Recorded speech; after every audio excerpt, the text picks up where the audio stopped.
I never thought the sound of a phone notification could make my heart stop. But that night, lying next to my husband, it did. It wasn't even the sound itself, it was the way he moved when it went off. The way he turned his body just slightly away from me, the quick flicker of his thumb as he dismissed the screen before I could see it. That tiny gesture cracked open something inside me I didn't even know could break. For 10 years, I thought we were solid. I thought we were the couple everyone envied, inside jokes, Sunday pancakes, matching coffee mugs, little forehead kisses before work. But the truth? I was blind. Completely, pathetically blind. It started small. A shift in his routine. He began staying late at the office. Always more meetings, new clients, tight deadlines. I wanted to believe him. God, I needed to believe him. Because the alternative felt too ugly to face. I remember the first real red flag, his cologne. One night, he came home smelling like something floral, expensive, feminine. Not my perfume, that's for sure. When I asked, he laughed it off. A coworker hugged me, he said. She spilled coffee. I helped her clean up. His tone was light, but his eyes, they darted just for a second, the way people's do when they're constructing a story in real time. I tried to ignore it. I convinced myself I was overthinking. Every time my mind wandered into that dark place, I told myself I was being paranoid. After all, he still kissed me goodnight. Still texted me little hearts during the day. Still said he loved me. But love doesn't hide behind passwords and late-night work calls, does it? One Saturday, he left his laptop open. He'd gone to shower, and I swear I wasn't trying to snoop. But the screen lit up. I saw an email. The subject line said, "Last night." My stomach turned. My hands shook so badly, I could barely move the cursor. When I clicked, it wasn't an email, it was a calendar invite. Dinner with L. Eh? My best friend's name started with L, Lauren. My throat went dry. They'd known each other. Sure. She came to our house all the time. They laughed too easily, I noticed that. But I thought she was my sister in everything but blood. I didn't want to believe it. I told myself there had to be another explanation. I started watching them. Quietly. Carefully. The way he smiled at his phone when she texted. The way she avoided my eyes when she came over. Once, I caught them exchanging a glance, just one. But it wasn't the kind of look friends share. It was quick, charged, almost electric. I felt sick. Still, I didn't say a word. Instead, I started documenting everything. Every message, every unexplained outing, every receipt. I told myself I needed proof, not for revenge, but for my sanity. Then one night, fate handed me the truth in the cruelest way. He said he was going to a late client dinner. But an hour later, I got a text from Lauren. "Hey babe, feel better soon. Wish you could have joined us tonight." My heart froze. I hadn't told her I was sick. In fact, I hadn't spoken to her all day. My instinct screamed. I got dressed, grabbed my keys, and drove. I didn't even know where I was going, just followed my gut. His car wasn't at the office. I checked the fancy Italian restaurant he always mentioned. It wasn't there either. I was shaking as I scrolled through his car's location history on our shared app. And there it was. A small boutique hotel, across town. My mind went blank. I drove there in silence. My hands were ice on the wheel. My chest was so tight I thought I'd pass out. When I pulled into the parking lot, I saw it immediately, his car, parked neatly near the back. My stomach twisted. I sat there for maybe 10 minutes, staring at that car, trying to convince myself not to go inside. But I did. I walked into that lobby like a ghost. The receptionist smiled politely, and I smiled back, pretending I wasn't breaking apart inside. I told her I was meeting my husband, gave his name. She checked, then said, "Oh yes, Mr. Harris checked in earlier. Room 214. I felt something hot rise in my throat. My hands wouldn't stop shaking as I pressed the elevator button. When the doors opened, I stepped out into the quiet hallway, carpet muffling my steps. Room 214. The numbers glared at me. My heart pounded so hard I could hear it in my ears. I raised my hand to knock, then froze. I heard laughter, her laughter, and then his voice. Low, familiar, intimate. I can't describe what it's like to hear your husband laugh like that with someone else. It's like hearing a song you loved being played for someone who stole it from you. I turned the handle slowly. It wasn't locked. When I pushed the door open, time stopped. There they were, half dressed, shocked. His eyes went wide. Her mouth fell open. For a moment, no one spoke. Then he said my name, like it might somehow fix everything. But it didn't. It shattered me. I just stood there, staring. All those years, all those memories, every smile, every kiss, they all meant nothing. My best friend, my husband, together. The betrayal wasn't loud. It was eerily quiet. I didn't scream. I didn't throw anything. I just whispered, "How long?" He tried to speak, but she answered first. "A year," she said softly. "A year." My world tilted. That was the year my mother died, the year I needed him most, and he was with her. I walked out without another word. I drove home in silence. When he came back hours later, crying, begging, saying it didn't mean anything, I listened. But inside, something had already died. I didn't tell him what I'd done next, because that's where the story really began, that I didn't sleep that night. I sat on the edge of our bed, the same bed where we'd made promises, where we'd laughed, cried, planned a future. My hands were still trembling, my skin cold despite the blanket wrapped around me. The house was silent, but my mind wouldn't stop screaming. Every corner of our home suddenly looked different, tainted. The family photos on the wall, our wedding picture on the dresser, it all felt like evidence from a crime scene. When the sun rose, I still hadn't closed my eyes. I just stared out the window, numb. At 7 a.m., I heard his car pull up. I didn't move. He came in quietly, probably expecting me to be gone. When he saw me sitting there, he froze. His eyes were swollen from crying. I hated that I still recognized that look, remorse, desperation, but I couldn't tell if it was real or just another performance. "Please," he said softly, stepping toward me. "Let me explain." I looked at him and felt this wave of disbelief. Explain? What could he possibly explain? "A year," I said, my voice barely a whisper. "You were with her for a year." He ran a hand through his hair. "It wasn't supposed to happen. We got close when when my mother died, I finished for him. You were comforting me by sleeping with my best friend?" He flinched like I'd slapped him. "It wasn't like that. I was broken too. I didn't know how to be there for you. Lauren was just there." That word, just there, burned in my chest. He was right, though. She was there. Always. When I cried, she held me. When I said I didn't understand why my husband was distant, she told me to give him time. When I doubted myself, she told me I was overthinking. She wasn't my friend. She was managing her cover story. I didn't scream. I didn't throw him out. Not yet. I just said, "You need to leave. Right now." He hesitated, searching my face for any trace of forgiveness. There was none. "I'll call you tomorrow," he whispered. "Don't," I said. "You've said enough." When the door closed, the silence that followed was unbearable. I thought I'd cry, but I didn't. I couldn't. Instead, something colder took over, clarity. And with that clarity came a plan. For the next week, I played the part. I told everyone I was working through things. I told Lauren I needed space. I even told my husband, God, even saying my husband felt like a lie, that I wanted to talk soon.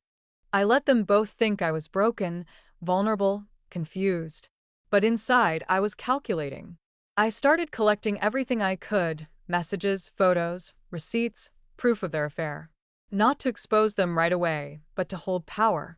For once, I wanted to be the one who knew the truth before they did. Then, on Friday, Lauren reached out. "Can we talk?" she texted. "I feel horrible." I stared at her message for a long time before replying. "Sure," I wrote. "Come over tomorrow. We'll talk." She showed up the next afternoon with her usual fake sweet smile and a box of pastries like we were about to have brunch, not a reckoning. "You look thin," she said softly. "Are you eating?" I almost laughed. She sat down across from me at the kitchen table, the same table where we'd shared countless glasses of wine and whispered secrets. The betrayal was almost cinematic. "I just need to understand," I said, my voice calm. "Why him?" She sighed, putting on that tragic look she always used when she wanted to seem like the victim. "It just happened. We didn't mean to hurt you. We tried to stop, but we couldn't." I tilted my head. "You couldn't. He loves you," she said quickly, as if that excused everything. He was lost. And you what?" I snapped, my composure cracking. "You fell into my husband's arms by accident? You tripped and fell into his bed." Her face crumbled. I'm sorry. "I know I don't deserve forgiveness. I just wanted you to know it wasn't about you. It was about us being broken people who, save it." I cut her off. "You were my best friend. I told you everything. I trusted you. You held my hand at my wedding, and you were sleeping with him while I planned your birthday party." She looked down, tears falling, but I felt nothing. "You know what's funny?" I said quietly. "When you texted me that night, 'Wish you could have joined us,' I think part of you wanted me to find out." She didn't deny it. Just silence. "Well," I said, leaning back, "now you've got what you wanted." She looked up, confused. "What do you mean?" I smiled, the kind of smile that doesn't reach your eyes. "You wanted him. You can have him." Her eyes widened. "Wait, what?" I handed her an envelope. Inside was a copy of the evidence I'd gathered. Photos. Messages. Receipts. "You'll need those," I said, "because he doesn't have a job anymore. I called his boss yesterday. Turns out sleeping with a client's wife is against company policy, especially when that client is your best friend's husband." She paled. What did you do?" "I just told the truth," I said sweetly. "And since you were helping him cover up some of the company expenses for your little getaways, I'm sure the internal audit will be enlightening." She stood up, panicked. "You're destroying our lives. You destroyed mine first," I said simply. "I'm just leveling the field." She stormed out, slamming the door behind her. I exhaled slowly, hands trembling. I thought it would feel like victory, but it didn't. It just felt empty. Later that night, he called. His voice was raw, broken. "You told my boss?" "Yes." "I got fired, Emily." You ruined me. "No," I said. "You ruined us. I just gave you a mirror." There was silence, then a long, shaky breath. "I still love you," he said quietly. "Despite everything." I laughed, but it came out hollow. "You don't love me. You love what I used to give you: comfort, forgiveness, safety. I'm not that woman anymore." And I meant it. Over the next few weeks, I started rebuilding. Therapy. New routines. Quiet mornings where I could actually breathe again. But then, something strange happened. About a month later, I got an envelope in the mail. No return address. Inside was a photo, Lauren, standing outside my husband's old office building. On the back, written in his handwriting, were 4 words: "You don't know everything." I stared at it, my stomach twisting. What the hell did that mean? Was it a threat? A confession? Or something worse? I couldn't stop thinking about it. What didn't I know? What else was hidden beneath the ruins of that marriage? I thought the story was over. But it turns out it was only beginning. My first instinct was to tear that photo to pieces. I wanted to burn it, flush it, anything to erase those 4 words. But instead, I sat there at my kitchen table, the same table where Lauren had pretended to cry for forgiveness, and just stared at it. "You don't know everything." It replayed in my head over and over like a haunting refrain. What else wasn't I supposed to know? At first, I convinced myself it was just manipulation, a desperate move from a man who'd lost control of his life. But deep down, I could feel it. There was something else. Something he hadn't told me. Something that had been happening behind my back long before the affair. I tried to ignore it. For a few days, I went through the motions, went to work, did my errands, smiled when people asked how I was doing. "I'm fine," I'd say.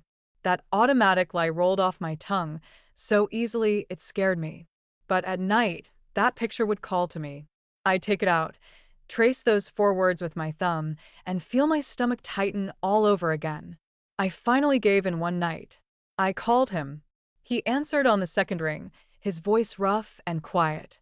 Emily, what does it mean? I asked. The photo. The note.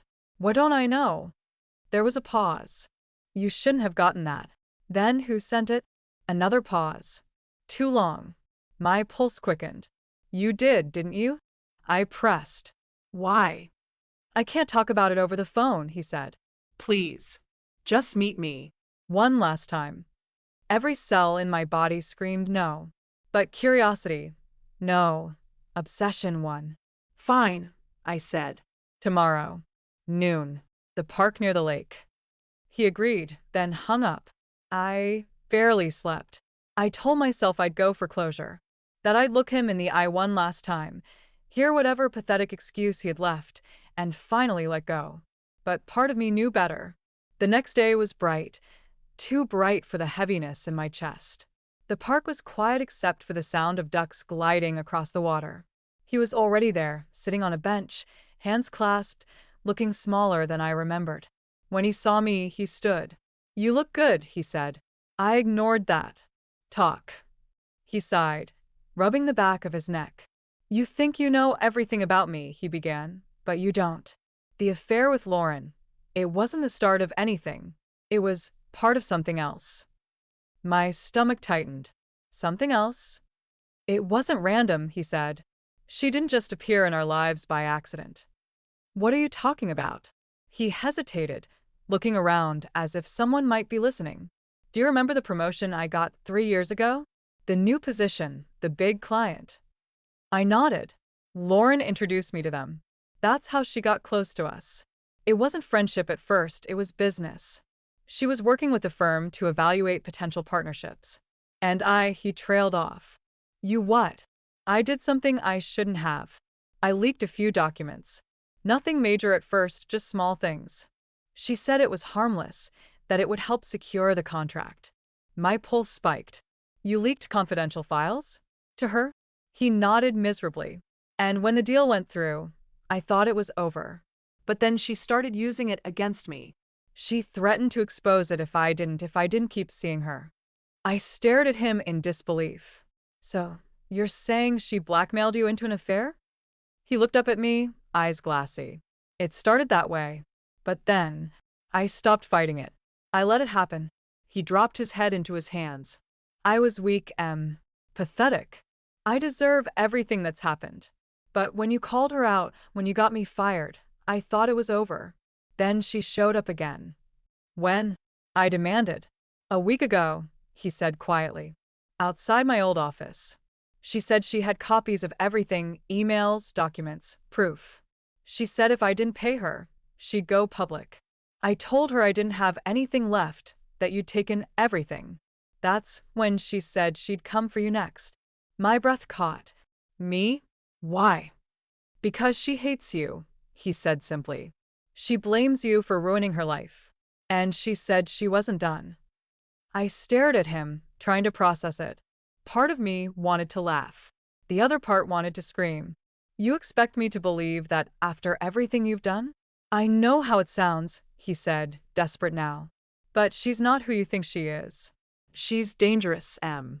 She's not just some friend who made a mistake. She's been using both of us. Then why didn't you tell me sooner? Because I thought I could fix it. I thought if I just paid her off. You paid her? I snapped. How much? 50,000, he admitted. My jaw dropped. Where did you even get that money? He hesitated. Our savings. I felt the world tilt again. You stole from me? I was going to replace it, he said quickly. I swear. But she didn't stop. She keeps calling, threatening. That photo, she sent it to you, not me. I didn't even know until you called. I stared at him, searching his face for any sign of truth. He looked broken. Not the manipulative, rehearsed kind of broken, but raw, terrified.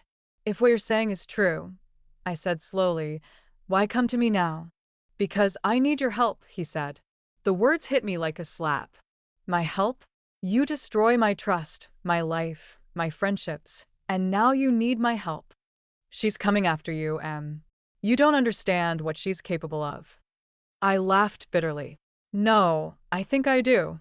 I turned to leave. Wait, he said, grabbing my arm. Please. Just be careful. I pulled free and walked away without looking back. But that night, I couldn't shake it. I tried to tell myself it was just another lie, a last-ditch attempt to keep me tied to him. But then I started noticing things. A black car parked near my house 2 nights in a row. Calls that rang once and hung up when I answered. Emails with no sender address, no subject line, just empty space. I told myself I was being paranoid again. But deep down, I knew. Lauren wasn't done. And maybe, just maybe, he was telling the truth. 2 days later, I got another envelope. This time, there was no photo, just a single sheet of paper. In the center was a printed message. You think you took everything from me, but I still have him. I froze. Him? My husband? No, he'd been staying with his brother, trying to get his life together. But when I called, his phone went straight to voicemail. Again and again, until the fourth call finally went through. A woman's voice answered. Hello. My heart dropped. It was her. Lauren, I said, my voice shaking. She laughed softly. You always were quick, Em. I was wondering how long it'd take you to call. Where is he? With me, she said casually. He came to see me, said he wanted to make things right. You're lying. Am I? She said. Check your messages. My phone buzzed. A photo appeared. Him, sitting on a couch, head in his hands. Her hand on his shoulder. My throat went dry. What do you want? I whispered. The truth, she said. The real truth. You think I ruined your life, but you never asked yourself why I did what I did. Why? Because he wasn't the first. My heart stopped. What are you talking about? You'll see, she said, her voice calm, almost sweet. Check your old emails, Emily. Go back 2 years. The ones you deleted after you and your husband had that fight about his work trip. Start there. Then she hung up. My hands were trembling as I opened my laptop, logged into my old email, and searched the date she'd mentioned. There it was, a folder I didn't remember creating. Archived messages. From him. Sent to another woman. Different name. Different city. My vision blurred as I opened one. And then another. And another. My perfect husband hadn't cheated once. He'd been doing it for years. With multiple women. Lauren hadn't ruined our marriage. She'd exposed the rot that had been there all along. I leaned back in my chair, numb. The screen glowing in the dark. Everything I thought I knew about my life, my marriage, myself, it was all a lie. But here's the part that still keeps me awake at night. If Lauren knew all this before I did, if she'd planned everything so precisely, then maybe she wasn't just getting revenge. Maybe she was sending a message. And now, I can't help but wonder, was I ever her target? Or was she always mine? What would you do if the person you trusted most destroyed your life, and the one who betrayed you turned out to be the only one telling you the truth? I stared at the screen until my eyes burned, scrolling through those old messages like someone reading her own obituary. Each email was a confession I was never supposed to see, a private world he'd built with women whose names I didn't recognize. Women he'd written to with the same words he'd once said to me, "You make me feel alive. You're the only one who understands me." It wasn't an affair. It was a pattern, a life he'd been living behind mine. Every business trip, every late-night email, every phone call he'd taken outside, it all fit. He wasn't just unfaithful. He was addicted to the thrill of it. And the worst part? He had been so good at it that I never even noticed. I wanted to scream. I wanted to destroy everything in that house. But instead, I sat there in silence, my hands shaking as realization settled over me like a heavy, suffocating blanket. I'd built my entire identity around a marriage that never existed. Around a man who was a stranger, wearing my husband's face. And Lauren, she knew. That's why she had that smug calmness when I confronted her. She wasn't afraid of losing him. She knew she never really had him. None of us did. He was a ghost, haunting the lives of women he used like mirrors to see his own reflection. I didn't sleep that night. The next morning, I packed a small bag and drove. No destination, just movement. I needed distance, air, silence. But about an hour outside the city, my phone buzzed again. An unknown number. I shouldn't have answered, but I did. It was him. His voice was rough, tired, almost broken. "You found them," he said quietly. "Did she show you? Or did you find them yourself?" "So it's true," I whispered. "All of it." He sighed. Yes. "It's all true." Why? I asked, my voice cracking. Why would you do that to me? "To us." He hesitated. "Because I didn't know who I was without it. The attention, the lies, it made me feel in control. Like I mattered. I loved you, Emily. I really did. But I kept chasing versions of myself I thought I'd lost." My throat tightened. "Do you hear how twisted that sounds?" "I know," he said. "And I hate myself for it. But I swear to you, Lauren was different. She found me out. She threatened to tell you everything unless I gave her what she wanted." "And what did she want?" "To destroy you," he said quietly. "She blames you for something that happened years ago. Something you don't even know about." "What are you talking about?" Her husband, he said. "You remember Daniel, right? The guy she divorced 5 years ago." I tried to think back. I remembered vaguely. Lauren crying, saying he'd left her, that he'd cheated. "What about him?" "He worked for my company too," he said. "He was my mentor when I first started. And I told HR he'd been mishandling funds. It wasn't true, but he was standing in the way of my promotion. I didn't know he was Lauren's husband until months later." My stomach dropped. "You ruined her husband's life," I said slowly. "And you didn't tell me?" "I couldn't," he said. "By the time I realized who she was, it was too late. She knew everything. And when she came back into our lives, she wasn't there to be your friend. She was there to get even." The phone went silent for a few seconds, just the sound of his breathing on the other end. "I didn't just cheat on you, Em," he said softly. "I brought the devil into our house."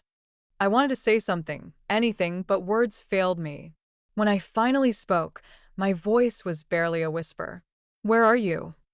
With her, he said. "She says she'll stop if I meet her terms. If I confess to everything I did, she'll disappear." "You can't trust her," I said quickly. "She's manipulating you."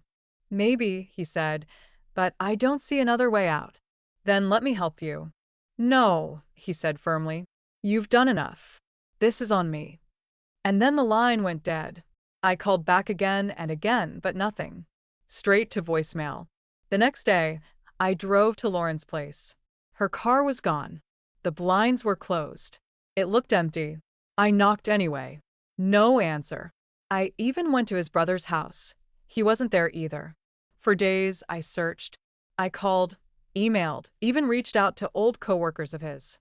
No one had seen either of them. It was like they'd vanished. A week passed. Then 2. Then 3. I told myself I didn't care anymore, that they deserved each other. But deep down, the silence gnawed at me. I needed closure. I needed an ending. Then one morning a letter arrived. Handwritten. No return address. My name on the envelope in his handwriting. My hands shook as I opened it. "Emily, if you're reading this, then I finally did the right thing." I told her everything. About Daniel, about the affairs, about the lies. I wanted her to hate me enough to let you go. I thought that would set us both free.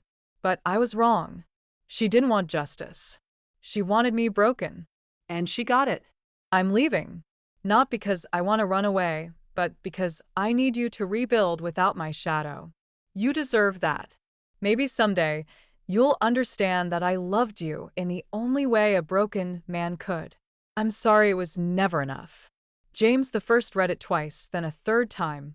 The words felt final but vague. Leaving? Where? For how long? I wanted to hate him, to crumple the letter and throw it away. But something about it felt unfinished. Like he was still out there, waiting for something. Months passed. I started rebuilding my life piece by piece. Therapy helped. So did silence. I sold the house, moved across the city, started a small business, something that was mine alone. Slowly, I felt like I was waking up from a nightmare I hadn't realized I was trapped in. But then, one cold evening in November, I got an email. No sender, no subject, no text. Just an attachment. A photo. Him. Standing outside a cafe. Smiling. Alive. The timestamp? 2 days ago. And behind him, in a reflection of the cafe window, Lauren. Watching him. I sat there frozen, staring at the image until my heart started to race. Was it recent? Was it staged? Was it a warning? I don't know. I still don't know. Sometimes, late at night, I hear noises outside my apartment. A car door, footsteps, the sound of someone lingering a bit too long near my door. I tell myself it's nothing, but part of me knows the story isn't over. Because when you spend years living inside someone else's lies, the truth doesn't set you free. It just becomes another prison. And every time I close my eyes, I hear his voice whispering, "You don't know everything." Maybe I never will. But here's the question I can't stop asking myself, and maybe you can answer it for me. If the people who destroy you also give you the truth, do you hate them or thank them for finally showing you who you really are? What would you do if the only closure you could get came from the same person who broke you?